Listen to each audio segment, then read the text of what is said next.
Rainbow formation मजा आता है ना।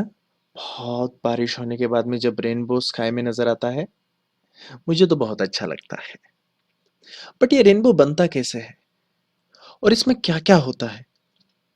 तो रेनबो जो है, ये एक काफी सारी लाइट्स के मिले जुले कोशिशों का नतीजा है। मतलब लाइट कुछ अलग, जैसे लाइट डिस्पर्शन करती है, लाइट रिफ्रैक्शन भी करती है, और लाइट टोटल इंटरनल रिफ्लेक्शन भी करती है। और जब ये तीनों चीजें एक साथ एक जगह हो जाए तो आपको रेनबो नजर आने लगता है। तो बेसिकली रेनबो फॉर्मेशन क्यों होता है?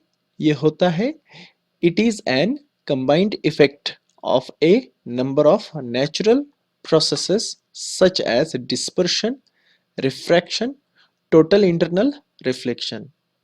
ये डिस्पर्शन, रिफ्रैक्शन और टोटल इंटरनल रिफ्लेक्शन जैसे चीजों का एक कंबाइन इफेक्ट है। अब ये कंबाइन इफेक्ट कैसे होता है और डिस्पर्शन यहाँ पर क्यों होता है? डिस्पर्शन कैसे हो सकता है? डिस्पर्शन के लिए तो हमें प्रिज्म चाहिए।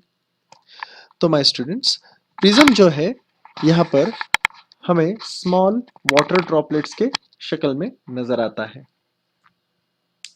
छोटे छोटे वाटर ड्रॉपलेट्स जब हवा में यहाँ वहां घूमते हैं, तब सनलाइट उन पर आके गिरती है।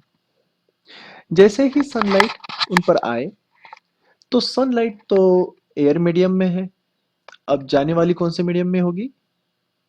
करेक्ट, वाटर मीडियम में। तो रेयरर से कहा जा रही है डेंसर, तो हमें क्या नजर आएगा? करेक्ट, रिफ्रैक्शन और साथ ही डिस्पर्शन। तो आपको रेड और वॉयलेट दोनों भी दिखेंगे।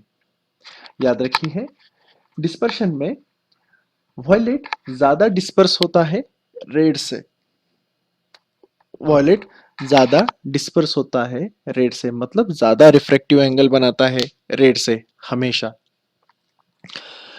बट ये दोनों जिस एंगल पर यहां आके गिरे हैं, उस एंगल के वजह से बजाय बाहर जाने के वो अंदर ही अंदर रिफ्लेक्ट हो जाते हैं। अब रिफ्लेक्शन का तो हमें पता है, angle of incidence is equals to angle of reflection. तो जितना एंगल ऑफ इंसिडेंस होगा उतना ही एंगल ऑफ रिफ्लेक्शन बनेगा, लेकिन ये वाटर ड्रॉपलेट्स के अंदर ही होगा। और इसके बाद वो क्रिटिकल एंगल से ज्यादा एंगल नहीं बना पाएंगे, तो रिफ्रैक्ट हो जाएंगे।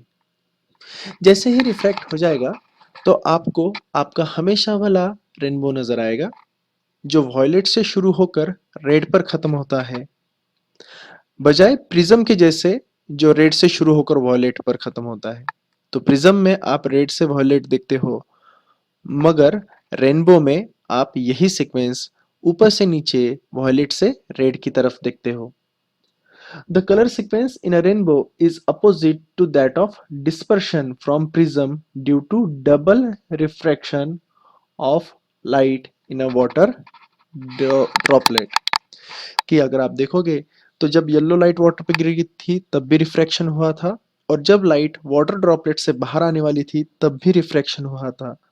और ऐसा दो बार रिफ्रैक्शन होने के वजह से ही आपको प्रिज्म के एग्जैक्ट अपोजिट डायरेक्शन में कलर सीक्वेंस जो है वो रेनबो में देखने मिलता है।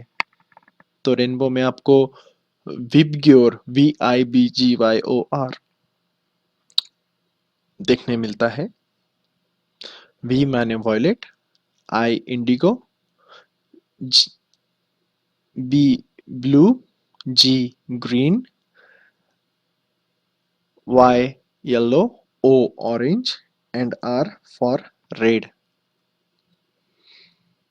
This is how rainbow is getting formed, क्योंकि बारिश के दिनों में एयर ड्रॉपलेट्स बहुत ज़्यादा होते हैं और एयर ड्रॉपलेट्स में से लाइट डिस्पर्स, रिफ्रैक्ट और टोटल इंटरनल रिफ्लेक्शन परफॉर्म करती है।